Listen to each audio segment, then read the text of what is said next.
Dongyun walked into the Great Hall of the Galactic Council. His black suit was neat and simple. His face showed no anger, no sadness. He carried a small device in his hand. The hall was huge, with tall walls that reached up to a glass ceiling. Light from 3 suns shone down on the curved seats where the council members sat. The council members looked at him with bored eyes. They had seen many humans come and go over the years, always complaining about something, always asking for more rights, more land, more respect. The tall, blue-skinned Zalathi representative yawned. The rock-like granite lords shifted in their stone seats with grinding sounds.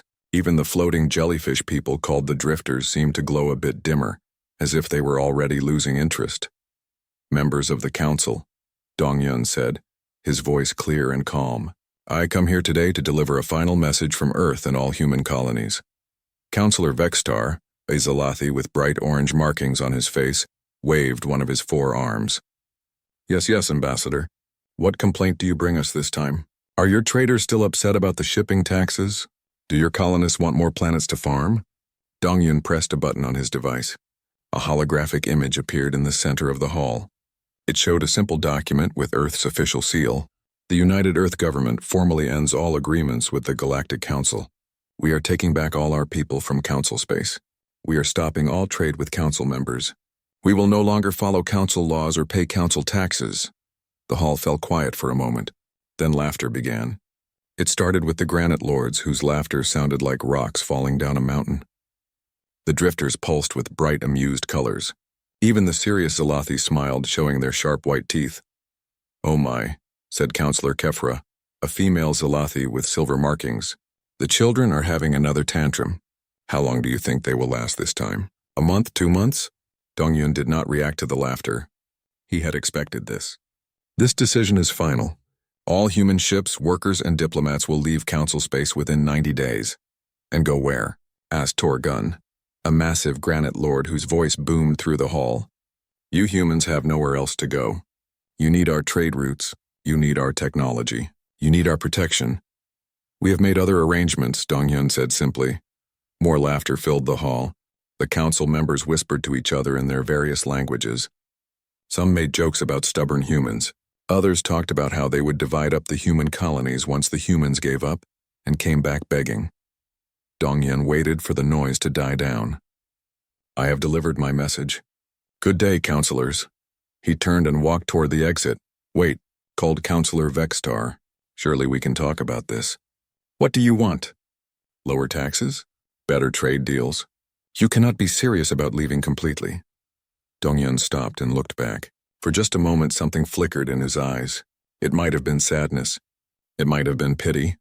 "For 50 years we have asked for fair treatment. For 50 years you have called us junior partners while treating us like servants. We built your ships, fixed your machines, and grew your food. We asked only to be treated as equals. And you are," Kefra said, though her voice was less certain now. "The Council values all member species. Do you?" Dongyun asked. "When did you last see a human on the High Council? When did you last ask our opinion before making new laws? When did you last visit a human world to see how your decisions affect our people?" The council members looked uncomfortable. They exchanged glances but said nothing. "I thought so," Dongyun said. He left the hall without another word. As the great doors closed behind him, Dongyun pulled out a communication device. "This is Ambassador Dongyun. The message has been delivered. Begin Phase 1. Across the galaxy, human ships received the signal. On the trade station orbiting Kepler 442, Captain Minji began shutting down the cargo operations that moved goods between the outer rim and the core worlds. His crew worked quickly and quietly, uploading final delivery reports and closing their contracts. "Are you sure about this, Captain?" asked his second officer, a young woman named Suman. "We have been running these trade routes for 20 years. Minji nodded as he watched the last human freighter undock from the station. "My grandfather helped build this station. My father upgraded its computers. I have spent my whole life keeping trade flowing through this sector. But we are not welcome here anymore." On the industrial world of Vega Prime, Chief Engineer Kiwan finished his last maintenance report on the fusion reactors that powered half the planet. His replacement, a granite lord named Thekmore, watched as Kiwan showed him the control panels one final time. "These systems are very complex," Kiwan said. pointing to screens full of numbers and charts. The fusion reaction needs constant small adjustments. If the plasma temperature drops even 1%, you must increase the magnetic field strength. If it gets too hot, you must add more cooling fluid. Thekmore's stone face showed no expression. Push buttons, read numbers. Simple work. We Granite Lords built the first fusion reactors when your species was still crawling in mud. Kiwan said nothing. He had tried to explain the newer systems many times. The old reactors were simple, yes. But these new ones were designed to adapt automatically to changing conditions. They required understanding, not just following instructions. But Thekmore did not want to listen. On the agricultural moon of Series 7, Farmer Jihoon walked through his fields one last time. The crops were growing well. The soil was rich and healthy. It had taken his family 3 generations to turn this rocky moon into fertile farmland. His drifter supervisor floated beside him, pulsing with confused colors. Why leave now, human Jihoon? Crops grow good. Soil is good. You make much food for council worlds. Jihoon knelt down and picked up a handful of dark soil. It was full of nutrients and tiny organisms that helped plants grow. This soil was dead rock when my grandfather came here. We brought life to it. We learned how to make food grow in places where nothing should live. Yes. Very good work. Council appreciates human farming skills. Does it? Jihoon let the soil fall through his fingers. The council pays us the same price for food that they paid 30 years ago. But the cost of tools and fuel goes up every year. We asked for fair prices. The council said no. We asked for better equipment. The council said we must buy from approved sellers only, even though their machines break down twice as often as ours. The drifter's colors shifted to worried yellow. But who will grow food if humans leave? Jihoon stood up and brushed dirt off his hands. I guess you will find out. All across the galaxy, the same scene played out thousands of times. Human doctors finished their shifts at alien hospitals. Human teachers completed their final lessons at council schools. Human mechanics fixed one last broken machine before packing their tools. They were not angry. They were not violent. They simply collected their belongings, said polite goodbyes, and left. Most aliens barely noticed at first. Humans had always been quiet workers, keeping to themselves and doing their jobs without much fuss. It seemed natural that they would leave just as quietly as they had worked. The council members returned to their offices feeling amused and slightly annoyed. Humans were like stubborn children who would eventually realize they needed their parents. In a few months, maybe a year at most, human ships would return to council space. Human ambassadors would ask for new trade agreements. Everything would go back to normal. And maybe the humans would finally understand their place in the galactic order. They had no idea that their galaxy was about to change forever. 3 months had passed since the humans left. Jimin sat at his desk in the council's Economic Analysis Center, staring at numbers on his screen that made no sense. He was a Zalathi, like most of the council's financial experts. His people were good with math and patterns. They had been managing the galaxy's economy for centuries, but these numbers were wrong. They had to be wrong. Impossible, he muttered, checking the data for the 4th time. Trade volume in the outer rim sectors had dropped by 60%. Shipping delays that used to take days now took weeks. Some cargo routes had stopped working completely. He called up more reports. Mining output was down on 12 worlds. 3 major industrial centers had requested emergency supplies of basic materials. The communication network that connected thousands of worlds was developing strange gaps and slow zones. Jimin's supervisor, an older Zalathi named Vorek, walked over to his desk. What is troubling you, junior analyst? You look like you have seen a ghost. The quarterly reports, sir. Something is very wrong with our economic data. Vorek leaned over and looked at the screen. His orange face markings darkened as he read. This cannot be correct. Check the data sources. I have checked 3 times, sir. The numbers are accurate. Then there must be a reasonable explanation. Perhaps some natural disaster we have not heard about. Or maybe raiders are attacking trade ships. Jimin pulled up more screens. No, sir, no disasters, no attacks. The problem started exactly 93 days ago. Both Zalathi stared at the screen. 93 days ago was when the humans had finished their withdrawal from council space. Coincidence, Vorek said quickly. The humans were minor players in our economy. They moved some cargo and fixed some machines. Nothing important. But as Jimin kept digging through the data, the pattern became clearer. Every major trade route that had problems was one that humans used to manage. Every broken communication relay was one that human technicians used to maintain. Every struggling industrial center was one where humans used to work. Meanwhile, in the maintenance section of the council's home station, Min-hyuk was trying to fix a water recycling system that had broken down for the third time in 2 weeks. He was one of only a dozen humans who had chosen to stay in council space. His wife was Zalathi and his children had grown up here. This was his home, but being the only human engineer on a station built for 50,000 people was becoming a nightmare. The filtration system is completely clogged, he told Station Commander Thexval, a proud granite lord who ran the facility. I can clean it, but it will break again in a few days. The problem is with the design. Nonsense, Thexval rumbled. This system was built by the finest granite lord engineers. It has worked perfectly for 200 years. Min-hyuk wiped sweat from his forehead. He had been working non-stop for weeks, running from one emergency to another. Sir, the system worked when my colleagues were here to maintain it. They made small improvements over the years. They added filters here, rerouted pipes there, upgraded the control systems. The original design was good, but it needed constant attention. Bah, humans always want to change things. The old ways are the best ways. 3 hours later, Thexval was calling Min-hyuk again. The backup water system had failed too. Now 50,000 beings had no clean water, and the only person who knew how to fix it was one exhausted human engineer. On the agricultural world of Prima Verde, Counselor Nathara was reading disaster reports from her farming colonies. She was a drifter, and her people had been managing food production for the council for generations. But the reports made no sense. Crop yields were falling on 17 worlds. Soil quality was getting worse. Diseases were spreading through livestock. The drifter farmers she had sent to replace the humans were following all the procedures, but something was going wrong. She called her best agricultural supervisor, a floating jellyfish named Quintal. Explain to me how food production can drop by 40% in 3 months. Are your people not following the farming manuals? Quintal pulsed with embarrassed red colors.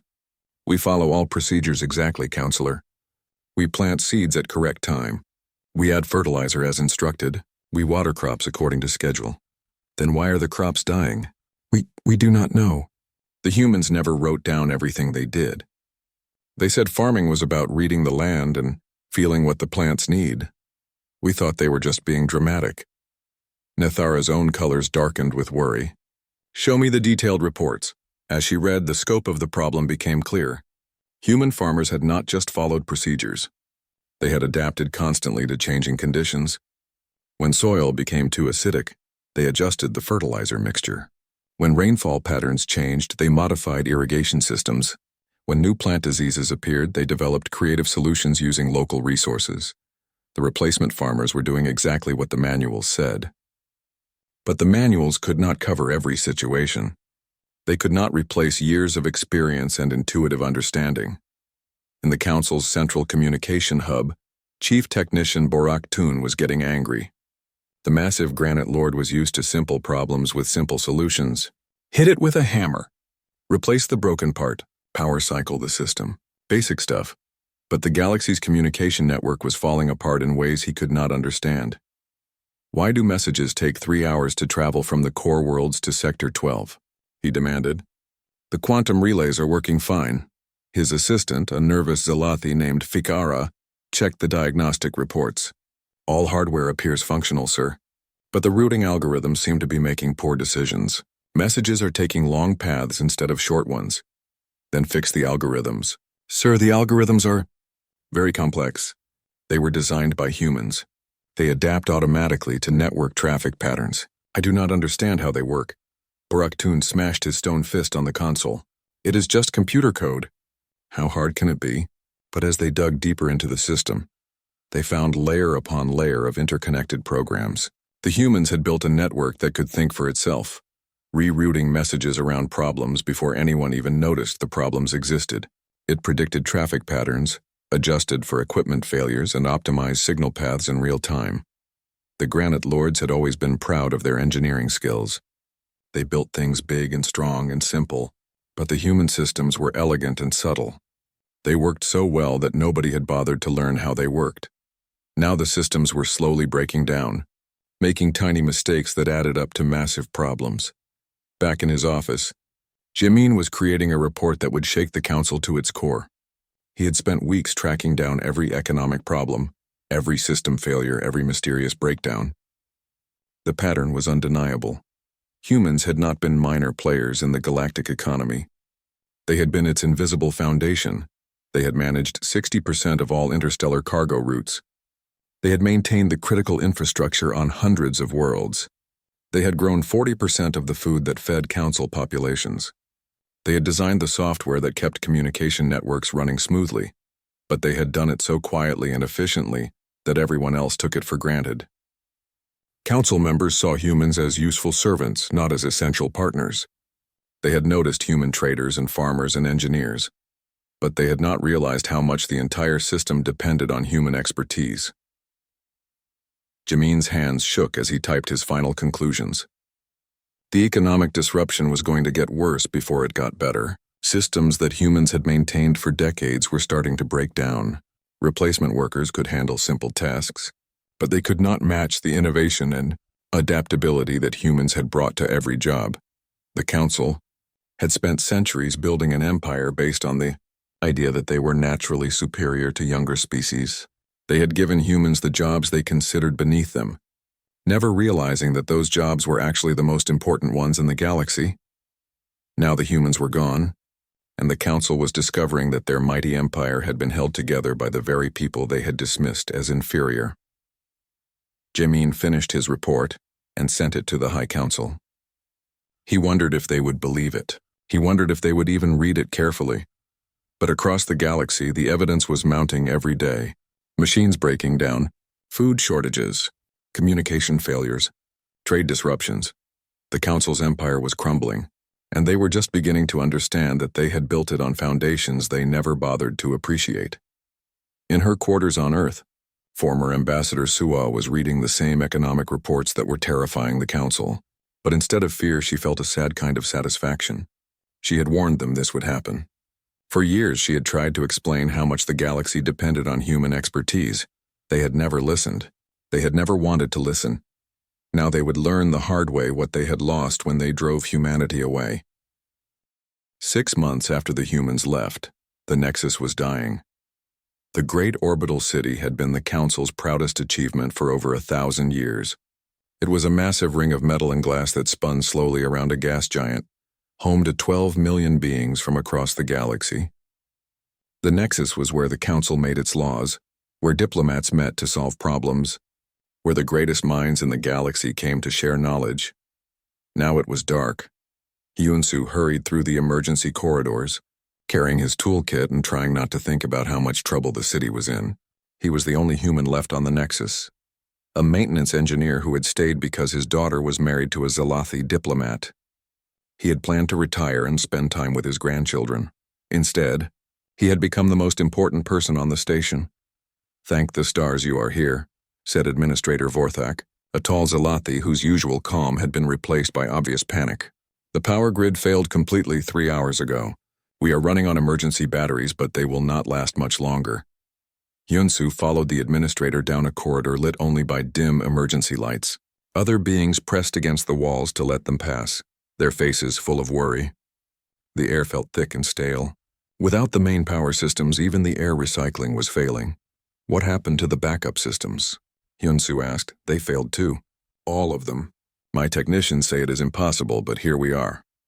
They reached the main power control room, where a dozen alien engineers stood around banks of dead computers. Hyunsu recognized most of them.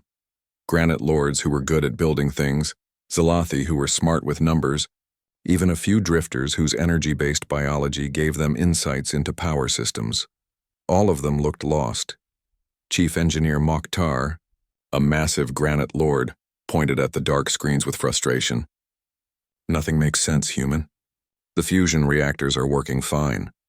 The power conduits are all functional, but electricity is not reaching the city systems." Hyunsu set down his toolkit and plugged a small device into one of the control panels. His screen lit up, showing information that made his heart sink. "When did you last run a full system diagnostic?" "We run diagnostics every day," Mokhtar growled. "Everything shows normal. No, I mean a deep diagnostic. One that checks the adaptive routing systems. The alien engineers looked confused. Yunsu sighed and began typing commands into his device. The Nexus doesn't use a simple power grid. The humans who upgraded it 20 years ago installed smart systems that automatically adjust power flow based on demand patterns. Data began appearing on his screen. It showed a complex web of power distribution that shifted and changed in real time. During busy periods, more electricity flowed to the office sections. At night, power was redirected to residential areas. When the weather control systems needed extra energy during storms, the smart grid would borrow power from less critical systems. For months, this system has been trying to adapt to changing usage patterns, Hyunsu explained, but nobody has been maintaining the algorithms that control it. The system has been making tiny mistakes, each one building on the last. He pointed to a section of the grid display that was flashing red.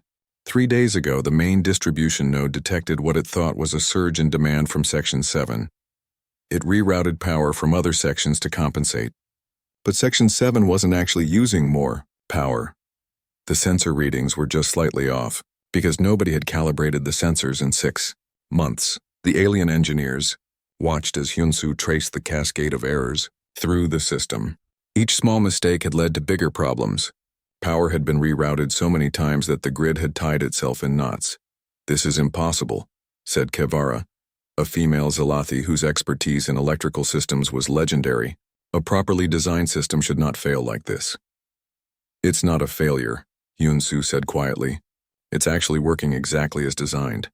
The system is trying to be helpful. It's trying to give everyone the power they need, but it needs constant guidance from people who understand how the city actually works." He began typing new commands, carefully untangling the confused routing systems. "My old team used to spend hours every week fine-tuning these algorithms. We would analyze usage patterns, predict future needs, adjust the system's responses.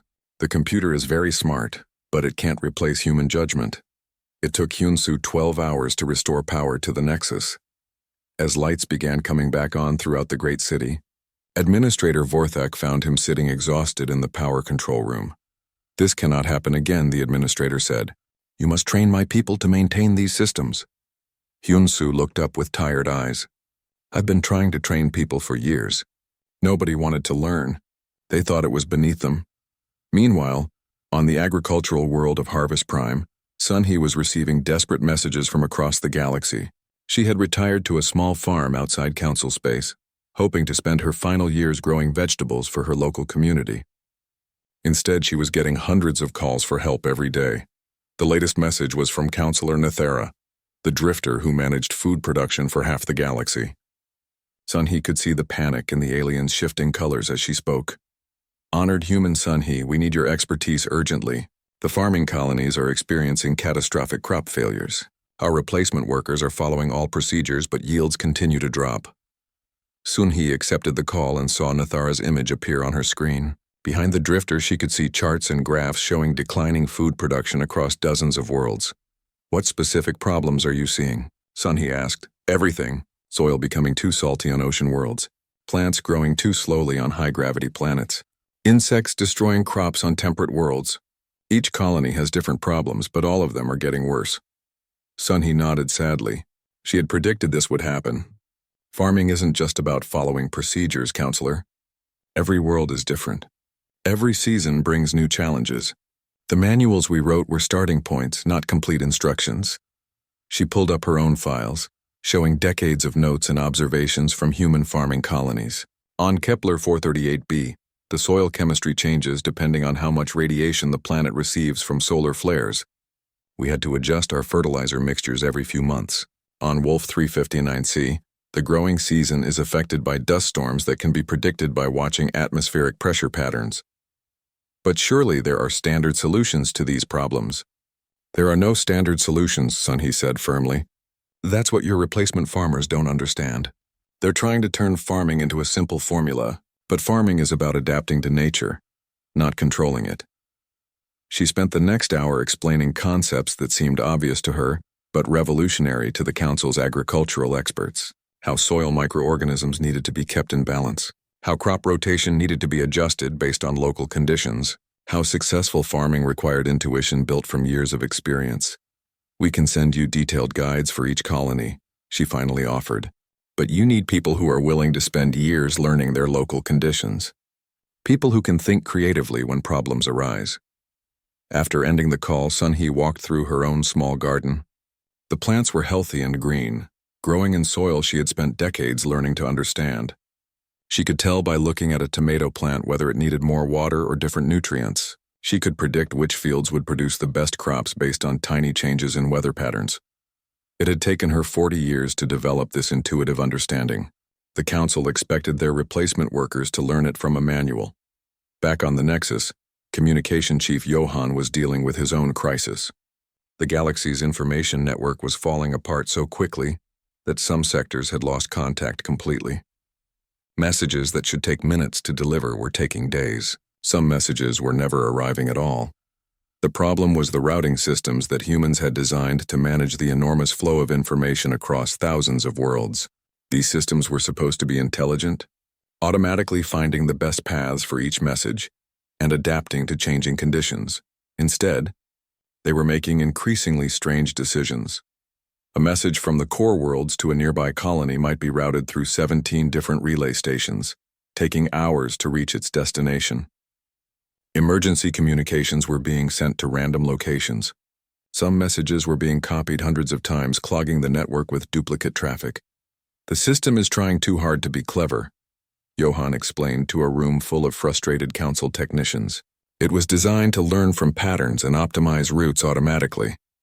But without human oversight, it's learning the wrong lessons."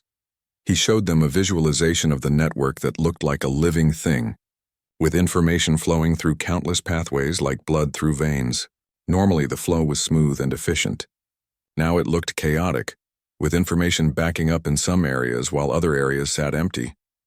The humans who built this understood that communication isn't just about moving data, Johan continued. It's about understanding priorities, context, timing. The computer can move information very fast, but it can't understand what information is actually important. 1 year after humanity's departure, Counselor Karina stood in her private office looking out at the dying city below. The Nexus had suffered 3 more power failures in the past month. Food rationing had been implemented on 47 worlds. The communication network now took an average of 6 hours to deliver messages that used to arrive in minutes. Worse, 17 colony worlds had declared independence from the Council in the past 2 months. They claimed the Council could no longer provide basic services, so why should they pay taxes and follow Council laws? Karina's orange facial markings had faded with stress and lack of sleep. As one of the most senior Zalathi counselors, she had been tasked with something that would have been unthinkable a year ago, asking the humans to come back. She activated her communication console and requested a connection to Earth. The system took 23 minutes to establish the link, a delay that would have been impossible when human technicians managed the network. Finally, a human woman appeared on the screen. She was middle-aged with short black hair and calm, intelligent eyes. Her simple blue uniform bore the insignia of Earth's Ministry of External Affairs. "Counselor Karina," the woman said politely, "I am Minister Sua. How can Earth help you today?" The formal politeness in Sua's voice made Karina's stomach clench. She remembered when human diplomats had spoken to council members with eager respect, hoping to earn approval and recognition. Now Sua spoke like an equal addressing a foreign power, friendly but distant. "Minister Sua, I come to you with a proposal from the Galactic Council. We have experienced some difficulties since humanity's departure from Council space. I am aware of your difficulties," Sua said calmly. "Our intelligence services monitor galactic affairs. We have seen the reports of infrastructure failures and economic disruption." Karina swallowed her pride and continued. "The Council is prepared to offer humanity significant concessions in exchange for your return. Reduced taxation rates, expanded territorial grants, preferential trade status. That is generous," Sua replied, her tone unchanged. "But I must ask, what makes you think humanity wants to return?" The question caught Karina off guard. In her mind, the benefits of galactic civilization were obvious. Access to advanced technologies, protection from hostile aliens, participation in the galaxy's greatest achievements. Why wouldn't the humans want to return? Surely isolation cannot be preferable to membership in galactic society, Karina said. Humans have always been explorers and builders. The galaxy offers unlimited opportunities for growth and development. Sua smiled slightly. Minister Wu Jin, could you join us, please? A second screen activated, showing a younger human man with a confident manner. Behind him, Karina could see charts and displays showing economic data. Counselor Karina, Wu Jin said, I think you should see what humanity has accomplished since leaving council space. The displays behind him showed star maps marked with human settlements and trade routes. But these routes didn't lead to council space. Instead, they connected to regions Karina had barely heard of.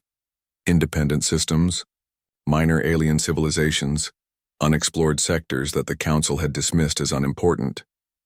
In the past year, humanity has established trade relationships with 37 independent worlds, Wu Jin explained. These civilizations were eager to work with us because we treated them as partners, not subjects. He gestured to another chart showing industrial output. Our manufacturing capacity has increased by 200%. Our agricultural yields are up 60%. Our population growth has accelerated as more humans choose to have children in our new colonies. Karina stared at the numbers in disbelief. But how is this possible? Without council infrastructure and support? We built our own infrastructure, Sua said simply. It turns out that when humans aren't spending 70% of their time maintaining other people's systems, we have a lot of energy available for our own projects. Wu Jin pulled up another display showing technological innovations. The Cathara, a species your council ignored because they lack faster-than-light travel, have incredible expertise in biotechnology. Working with them, we've developed new medical treatments that are decades ahead of anything in council space.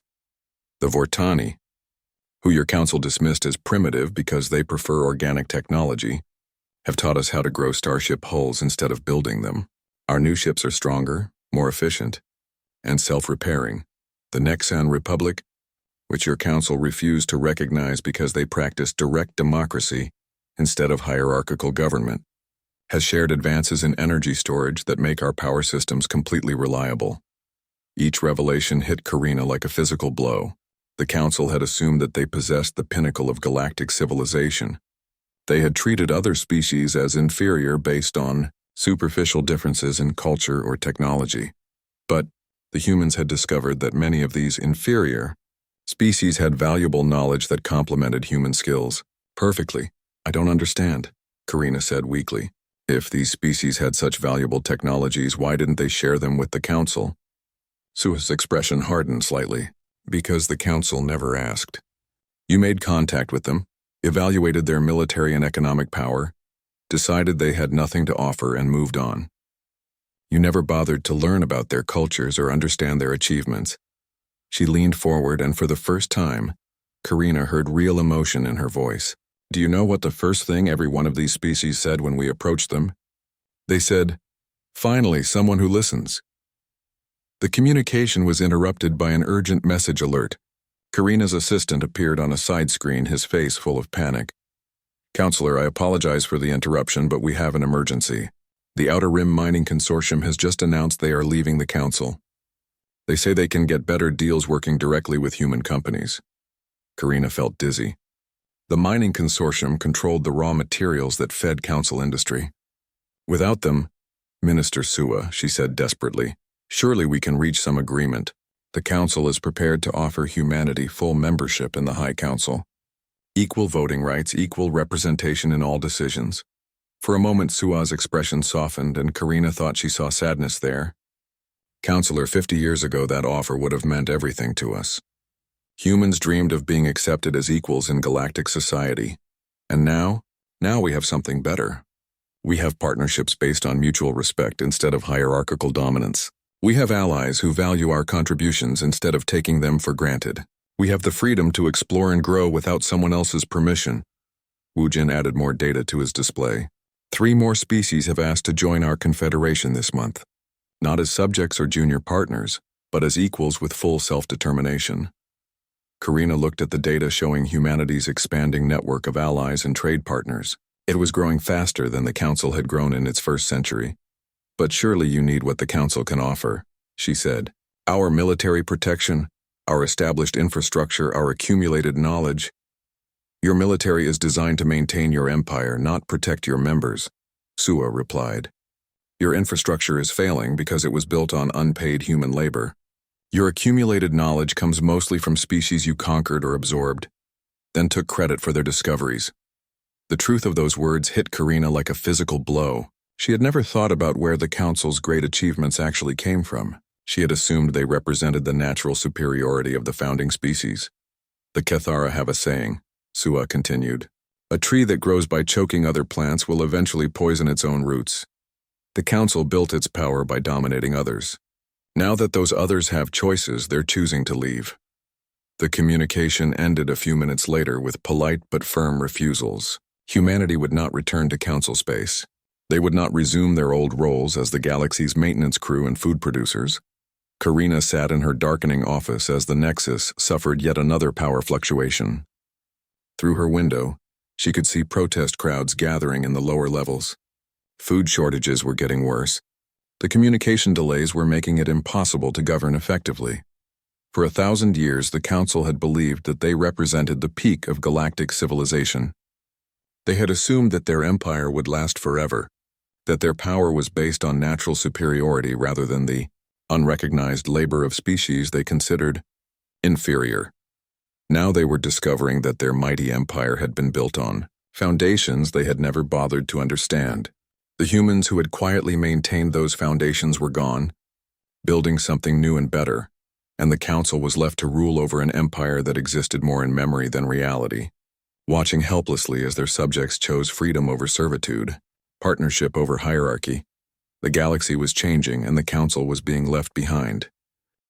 2 years after the Exodus, historian Jinseo was sitting in her office on New Terra, interviewing former Council officials for her research project.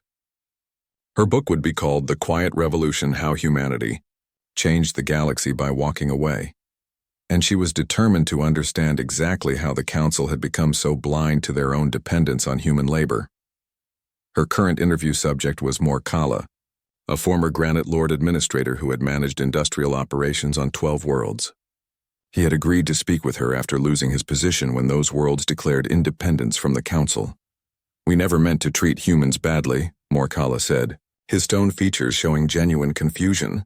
"We gave you jobs, we paid fair wages, we followed all the proper procedures for managing junior species. But did you listen to human suggestions?" Jinseo asked gently. "Did you promote humans to leadership positions? Did you ask for human input when making decisions?" Morkala's silence was answer enough. After a long moment, he spoke again. "We thought we were being generous. Humans were new to galactic society.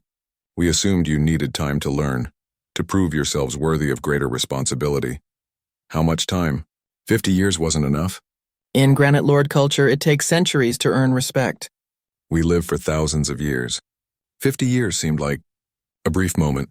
Jinseo nodded, making notes. She was beginning to understand how the Council's mistakes had been rooted in their fundamental assumptions about superiority and hierarchy. They had never seen humans as potential equals, only as useful servants who might someday earn limited privileges.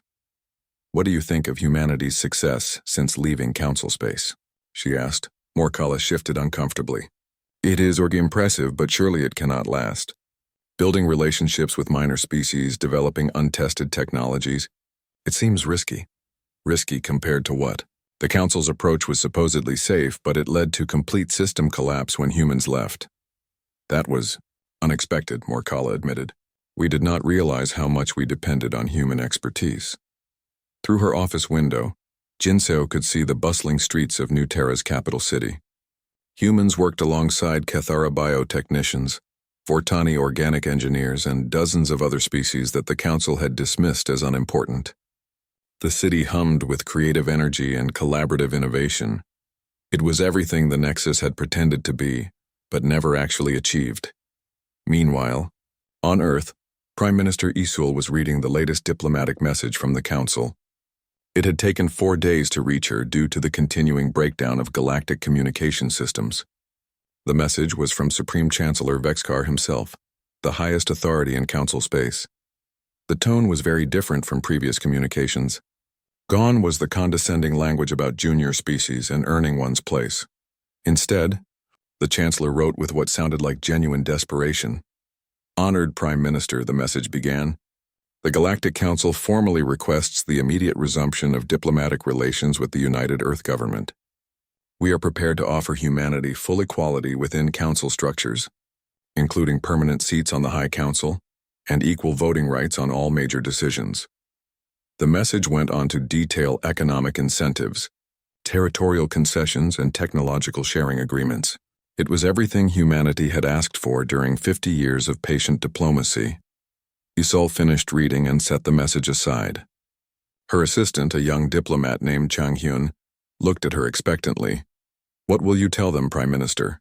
"What I've been telling them for 2 years," Isol said calmly. "That we're not interested in returning to a system that treated us as second-class citizens for half a century. But they're offering everything we once wanted." Isol walked to her window, looking out at the gardens that surrounded the government complex. Earth had become the unofficial capital of what people were calling the Free Confederation, a loose alliance of independent worlds and species that cooperated as equals. Chang-hyun, imagine you spent years working for someone who treated you badly.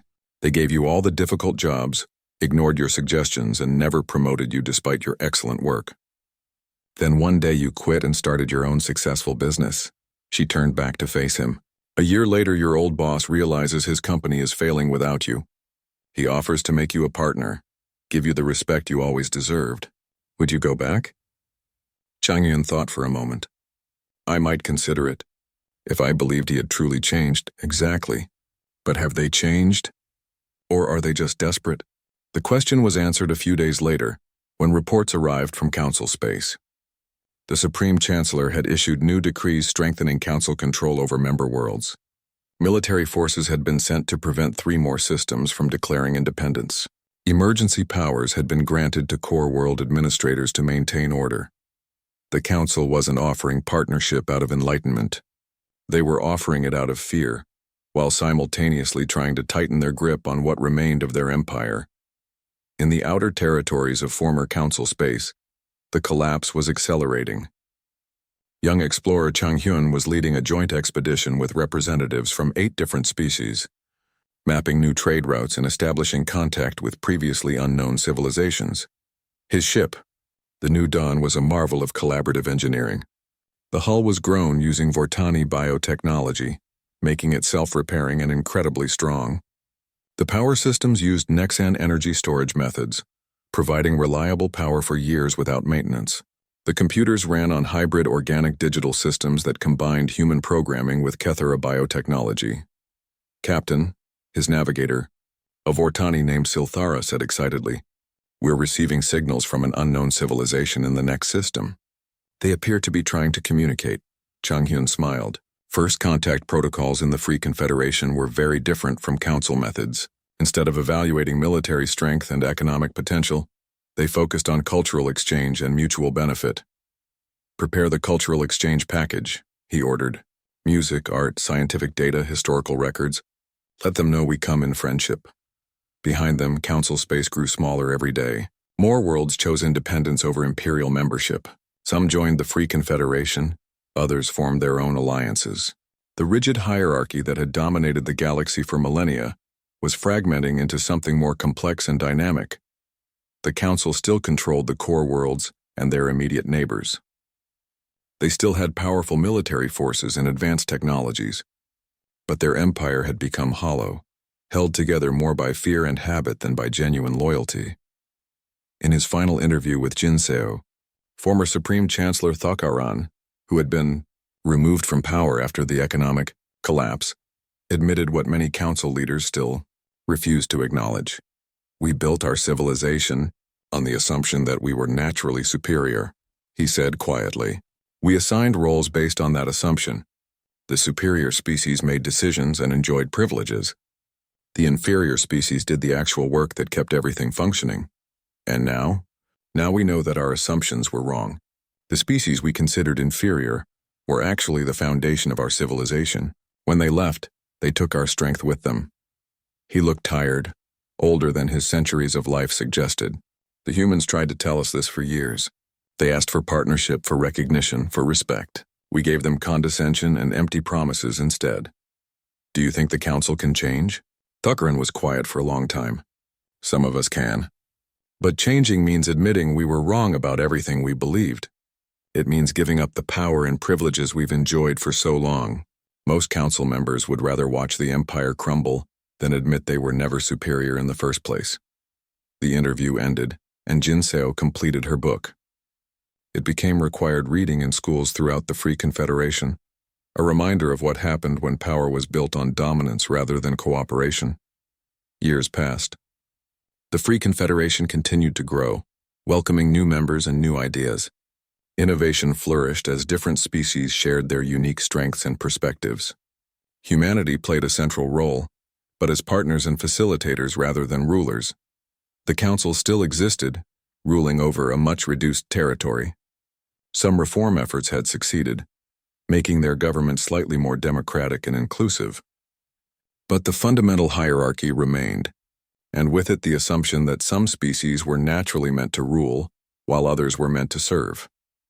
The galaxy had learned that there was another way to organize civilization, not through dominance and submission, but through mutual respect and shared benefit. The humans had shown the way simply by walking away from a system that didn't value them. They had left without violence, without threats, without drama. They had simply collected their things, said goodbye, and built something better elsewhere. And in doing so, they had changed the galaxy forever. The Council's empire still existed, but everyone knew it was hollow. The real future belonged to those who chose cooperation over control, partnership over dominance. The quiet revolution was complete.